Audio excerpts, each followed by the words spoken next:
Hi everyone and welcome to another piano review here at Merriam Pianos on YouTube.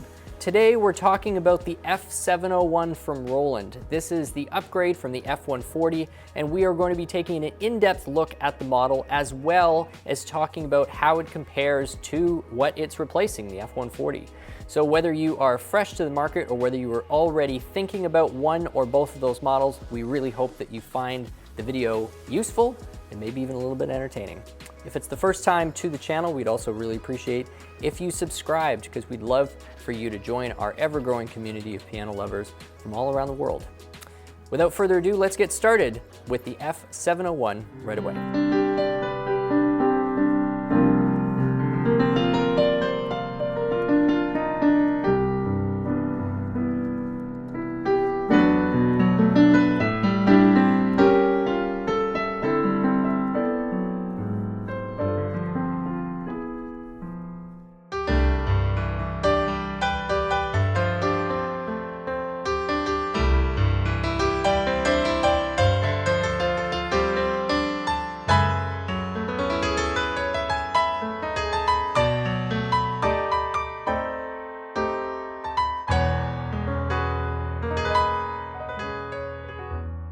So on the surface, this does appear to be a brand new model, the F701. But let's be honest, it's really just the update to the F140R.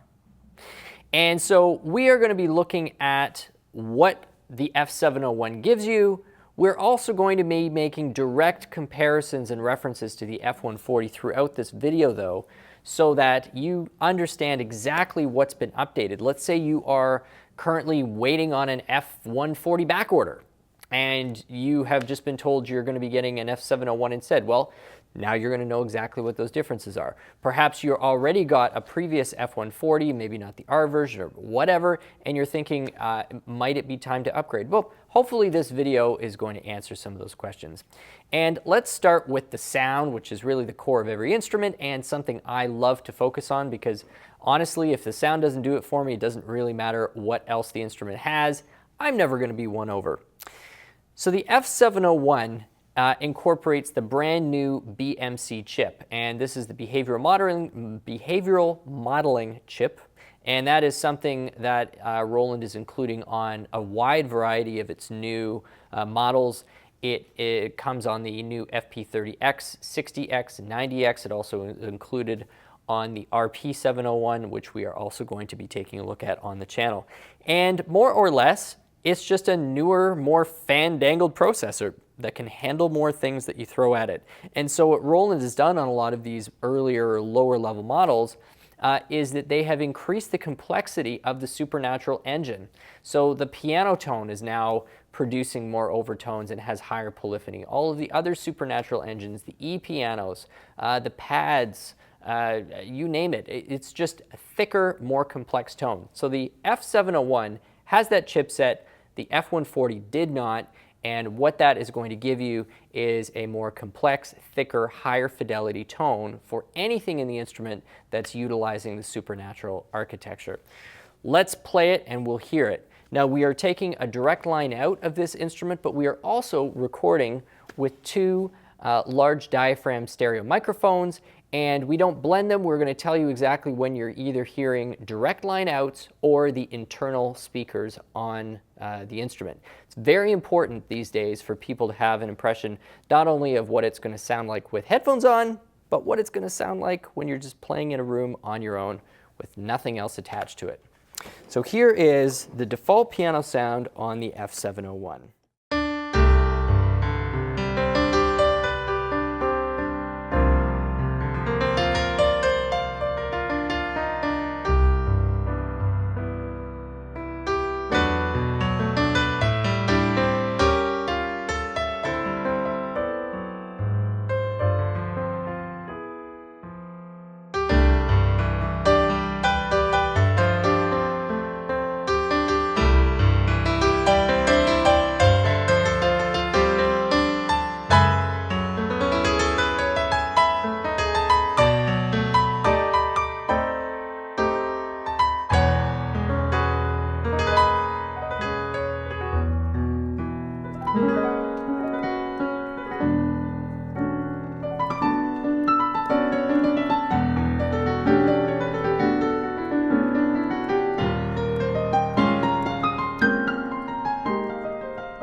So that is Grand Concert Piano with that BMC chip that you were just hearing.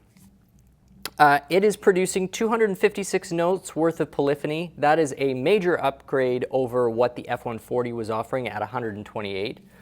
So that's a fairly significant difference, because a move from 192 to 256 isn't going to make much of a difference. But 128, if you have two layered sounds that you're playing simultaneously, or you're playing back a sequence with general MIDI patch, and you've got a polyphony of 128, you would be surprised at how easy it is to actually run that out and start to have some noise, note cancellation occur. So we're up to 256 notes with the BMC chip. With the speakers, that is preserved at 12 watts per side. Roland tends to have, in terms of the rated wattage, a little on the lower side compared to what some of the other companies have. But then again, Roland usually winds up using speaker enclosures and the cabinetry of the instrument in a much more effective way to actually enhance the sound. So what I generally find on a Roland is, if this is 12, it's going to sound more like 15 or even higher than what I would get on another instrument. So it's naturally a little bit lower with the Roland spec. This is 12, and that is the same as what the F140 was. There's also been a dramatic increase in the number of sounds that the F701 has. This has 324 tones, I believe, if I'm remembering that correctly, and that compares to about half of that number when you were accessing the F140. There are 344 pre-recorded songs in here, and that's a part of both the series that come with the educational packs as well as the play-along packs. So they have loaded the guts of this F701 up with quite a bit more content and material than what you were able to get on the F140. I'm going to play through a few other sounds for you to hear what that BMC chip is giving us, because I was really quite impressed with how beautifully it was rendering the ambience or the reverb on that. And another thing that I've noticed with all of the Rolands that came out with the BMC chip this year is that how they behave in what I would normally be expecting to be the lower dynamic range. It's not something that I think Roland has done as well in the past, and this has become such a delight to play in these kind of quieter passages. There's more nuance. And I was talking to some of the Roland guys, and this is not an accident. This is like a very, very intentional thing that they have done to improve the lower dynamic performance of these pianos.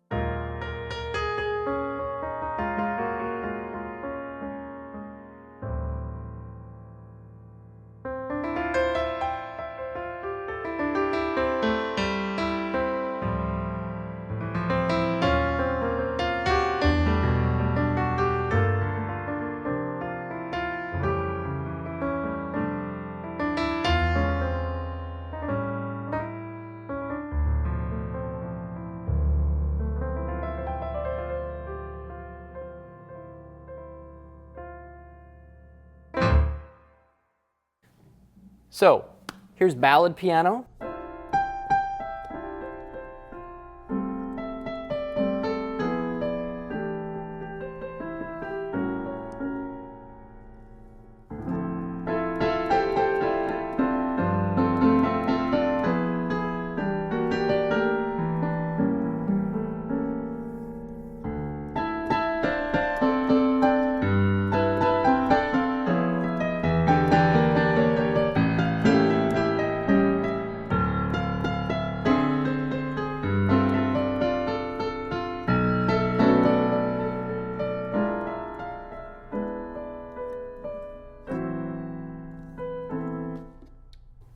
And mellow piano. Whoa, that's like really mellow.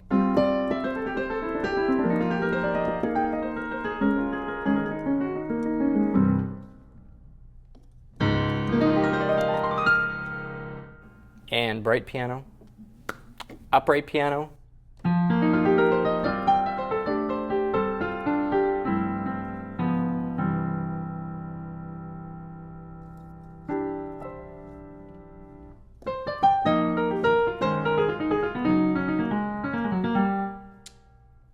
mellow upright.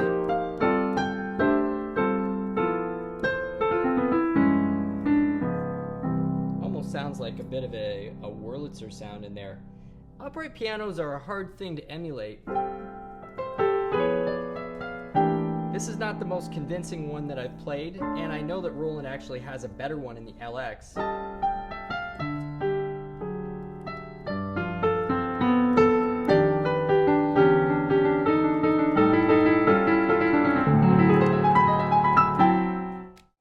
I think it's because the stereotype of an upright piano is that it has a much shorter sustain, and the proportion of the decay to the attack is just way more lopsided than in a grand.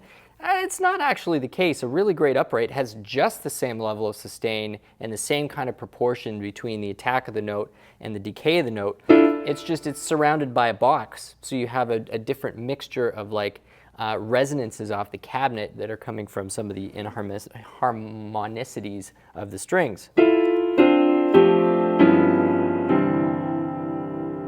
Anyway, ragtime piano.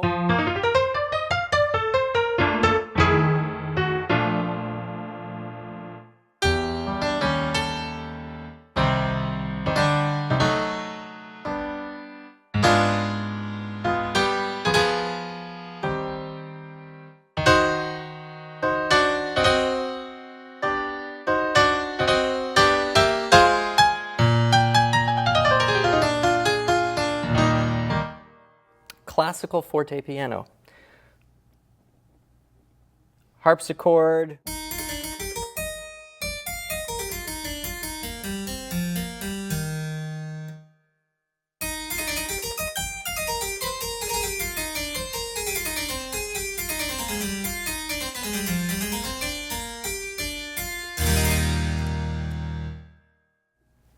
So on and so forth. Here's their 1976 suitcase.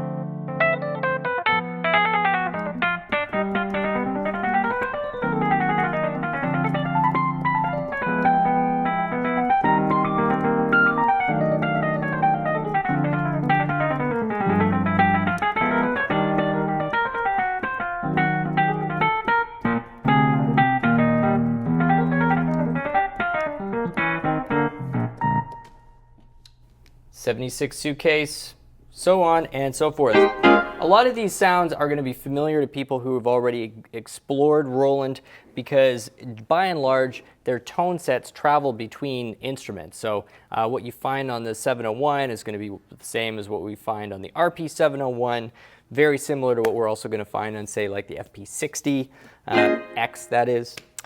So that's a sample of the sounds. We've talked about the chipset. We've talked about the speakers. By and large, what we are getting different from the F140 when it comes to that sound is just a thicker, more complex tone. The speaker presentation to my ear isn't that much different, but I can definitely hear a difference when I'm checking the signal out directly. And for sure, anybody who's going to be using this with layered tones is definitely going to appreciate that bump in polyphony. One more note about the sound. This is something that will connect to Piano Designer, and it also connects to Piano a Day. So for the Piano Designer, for people who are like, yeah, that's pretty nice, but I'd like to modify it, well, there's several more parameters that you can get in there and edit, either through the app or you can actually access Piano Designer through the menu system on the F140. I am going to talk about the menu system a little bit later on in the video, but for now we're going to leave it at that for sound, put some specs up on the screen and move right on to action. Thank you so much for being with us.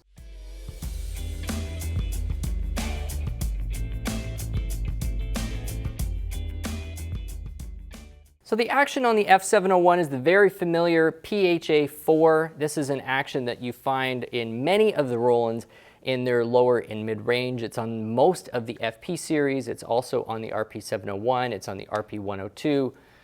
Several other models I'm probably not even remembering. RD88. So it's kind of become their go-to action for anything that sits below their PHA 50. It's a triple sensor, it's got escapement, it's got a nice texture, and it's got a fairly satisfying weight, repetition, and just general sense of response.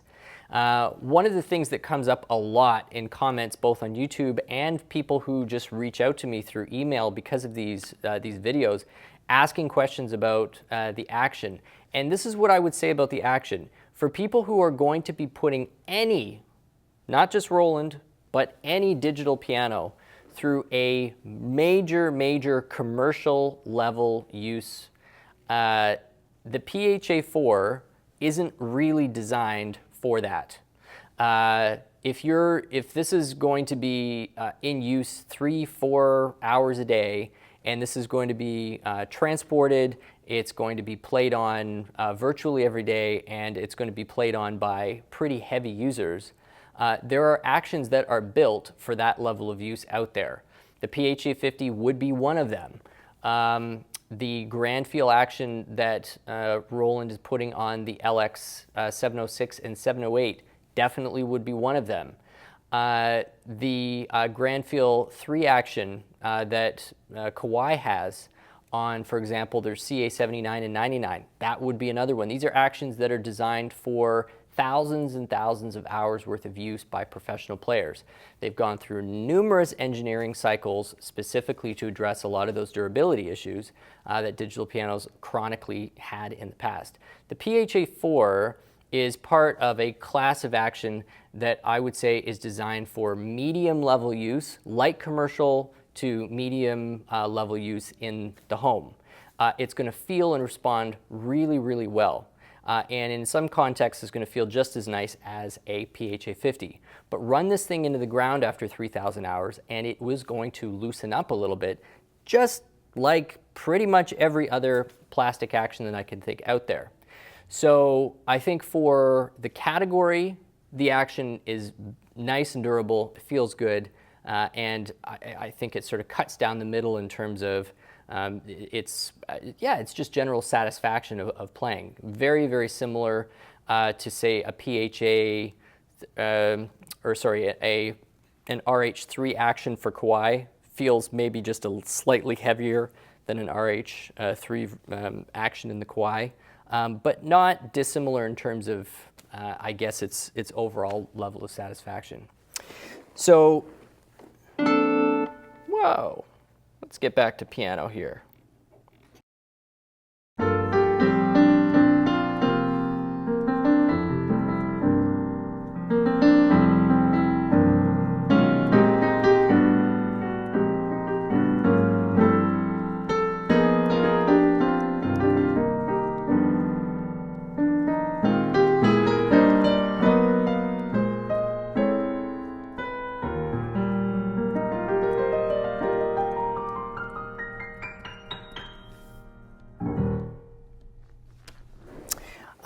The texture on the white keys is great. The texture on the black keys is kind of this micro texture, so it doesn't really look like ebony, but it's not gloss either. So both have a nice glide to it. And the downstroke on the PHA 4 is one of the quietest actions, mechanically speaking, of any action out there. My apologies. The upstroke on the PHA 4 is one of the quietest out there. The downstroke, on the other hand, is probably one of the loudest.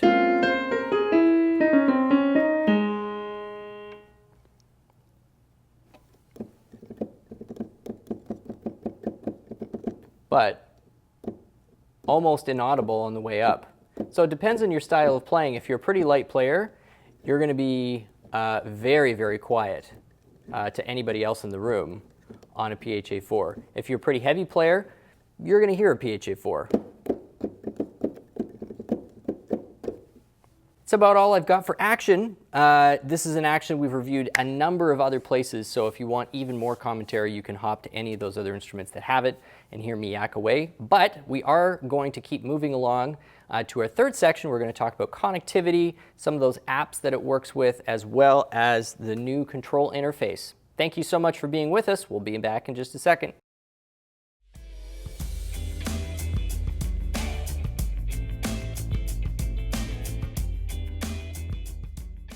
So in terms of connectivity options, there are a number of things that have been upgraded on the F701, for sure.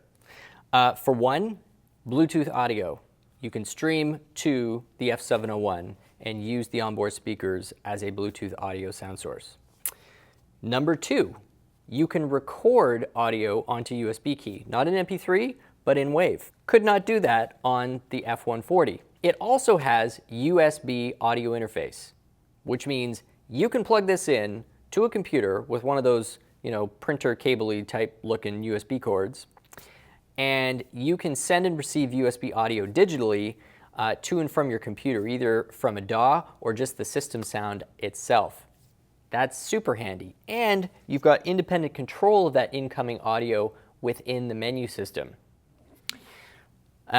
This also has the ability to turn off or on the local speaker defeat, so that if you want to have sound leaving the headphone jack but still have your local speakers on, like we have here, that is now an easy menu setting, which is really great.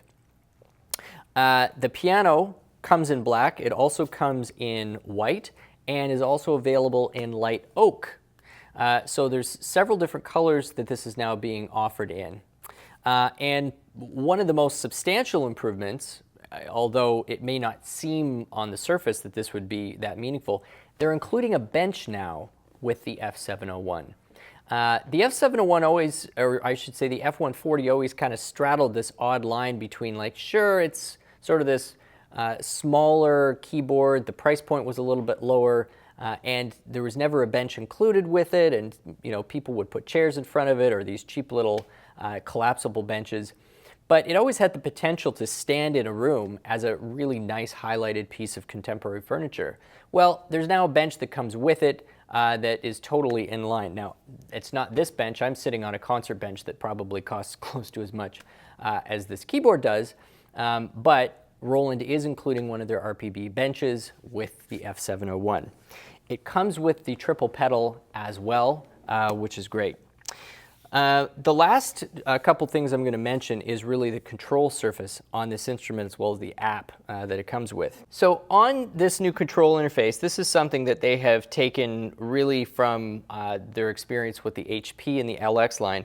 They have this new kind of data wheel that also acts as a button, kind of like an enter key on a computer keyboard. And it's very, very, very easy to navigate. So you can either navigate by category, as I'm doing right here, right? Grand, upright, classical, and E-piano. But if you press this, now you're within that category, and you can select that way. Super handy. And in fact, it's a multi-function wheel, really, and maybe that's even what they call it. I don't know. You've got a return key right here, so it's very easy to jump into, out of, and navigate within menus. Then you've got your category buttons over here. You've got your piano sort of main category with those 4 subcategories. Then you've got the non-piano stuff here, strings, organ, voice, drums, and the general MIDI 2-patch.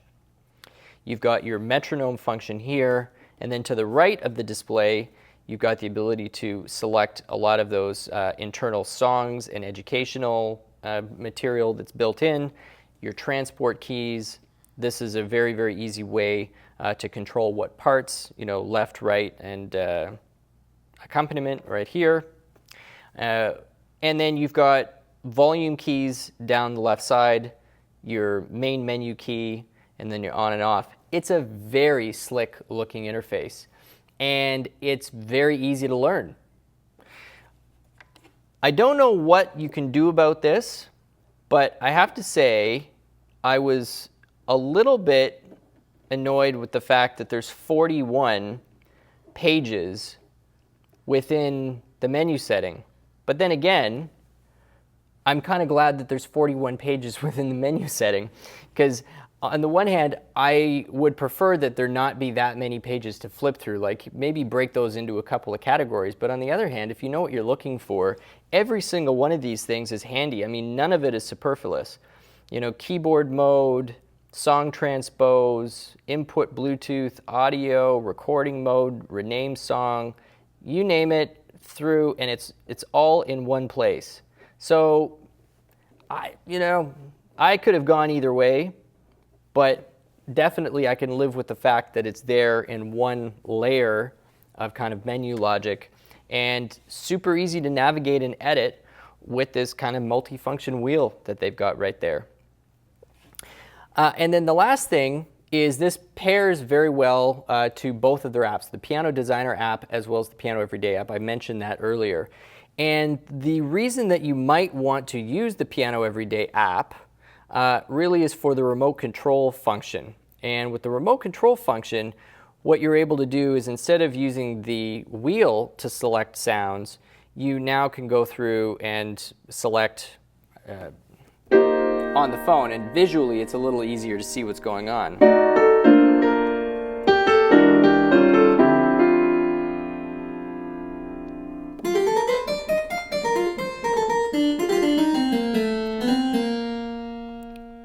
The other reason why it's going to be fairly critical to have this Piano Everyday app handy is for people who knew of or were already used to having the rhythms on board the F140R, and that's what the R stood for, rhythm. That's been taken off. You can't access rhythm from within the 701's onboard menu system. You have to have the app to get there. And if you have the app, then it works really quite well.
The fact I knew where that outro was going only proves I was born in the 80s. So that's what you get on the app, in addition to the Piano Designer, which I already mentioned. You can't have both of these apps running simultaneously. I guess that's not a big deal, but something to be aware of. It doesn't do a very good job of sharing that Bluetooth connection.